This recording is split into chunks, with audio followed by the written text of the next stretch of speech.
अवस्थेत आहे।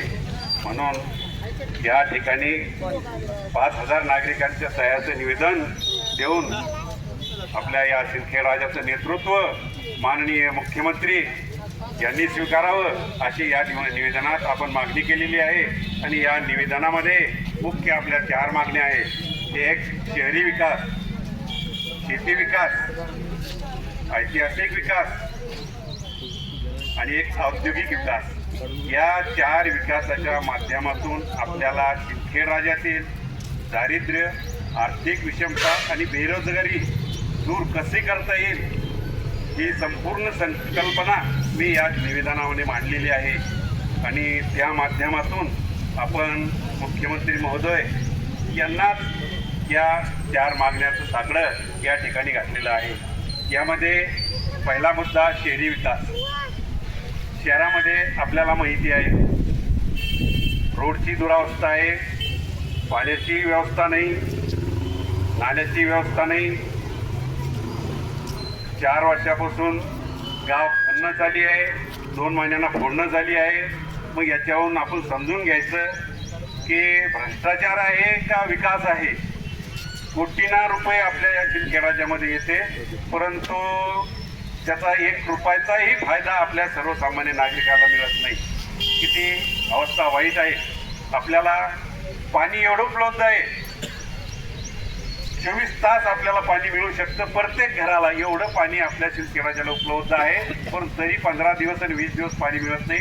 हा मुद्दा सुद्धा मी या निवेदनामध्ये घेतलेला आहे। दुसरं आहे औद्योगिक विकास। औद्योगिक विकासाच्या माध्यमातून सिंदखेडराजा हे औद्योगिक शहर बनलं पाहिजे। म्हणजे इथं MIDC झाली पाहिजे। या ठिकाणी जर MIDC झाली तर छोटे मोठे उद्योग या ठिकाणी उभारले जातील। जे सुशिक्षित आहे, बेरोजगार आहे, त्यांना या ठिकाणी जागा उपलब्ध होईल। कारण उद्योगासाठी आपल्या इथं जागा नाही आहे। कित्येक दिवसापासून नुसती MIDC व्हावी, पण त्याचा खऱ्या खात्यानं पाठपुरावा कोणी केला नाही। आता तो आपण केलेला आहे आणि तो आपण मार्गी लावणारच आहे। म्हणून इथं या ठिकाणी जर MIDC झाली तर सिंदखेडराजातील तरुणांना कमीत कमी पैशामध्ये जागा उपलब्ध होईल। आणि त्यामध्ये 25% अनुदान आहे, 35% अनुदान आहे, 60% अनुदान आहे, 80% अनुदान आहे, महिलांसाठी 100% अनुदान आहे, अशा सुद्धा स्कीम आहे। परंतु आपल्या गावातला एकाही नागरिकाला याचा फायदा आजपर्यंत मिळाला नाही। तो सुद्धा आपल्याला मिळाला पाहिजे। हा एक महत्त्वाचा मुद्दा आपण या निवेदनामध्ये घेतला आहे। तिसरं ऐतिहासिक विकास। खूप ऐतिहासिक स्थळ आहे आणि त्याची परिस्थिती खूप गंभीर झालेली आहे, पडझड झालेली आहे। त्याचं काही केलं जातं, परंतु पूर्वी जसे होते तशा स्थितीत ते व्हायला पाहिजे।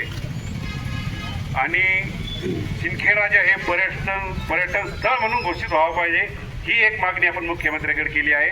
पर्यटन स्थळ जर म्हणून सिंदखेडराजा घोषित झालं तर सिंदखेडराजातील बऱ्याच रोजगारांना व्यापार उपलब्ध होईल। हा एक मुद्दा आपण त्यामध्ये घेतला आहे।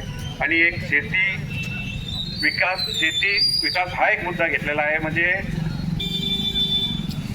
उत्पादन शुल्काच्या तुलनेने शेतमालाला भाव मिळत नाही, त्यामुळे शेतकरी हा कर्जबाजारी होत चालला आहे। त्याला कुठंतरी थोडा आधार मिळावा म्हणून ज्या स्थानिक स्वराज्य संस्था आहेत त्या स्थानिक स्वराज्य संस्थांमार्फत, आपलीच नाही सांगत मी, ग्रामपंचायत असेल, जिल्हा परिषद असेल, यांच्यामार्फत शेतकऱ्याला फक्त डिझेलवर नांगरणी, कोळपणी, पेरणी या यंत्राची उपलब्धता करून दिली तर निश्चितच त्याचं उत्पादन शुल्कमध्ये भर होऊन जाईल। अशा या 4 विकासाचे मुद्दे आपण मुख्यमंत्री महोदयांना दिलेले आहे। आणि आज मोर्चा झाला, घरी गेलो म्हणजे संपलं असं होणार नाही। याची दखल आपण घेतच राहणार आहे। 5,000 नागरिकांची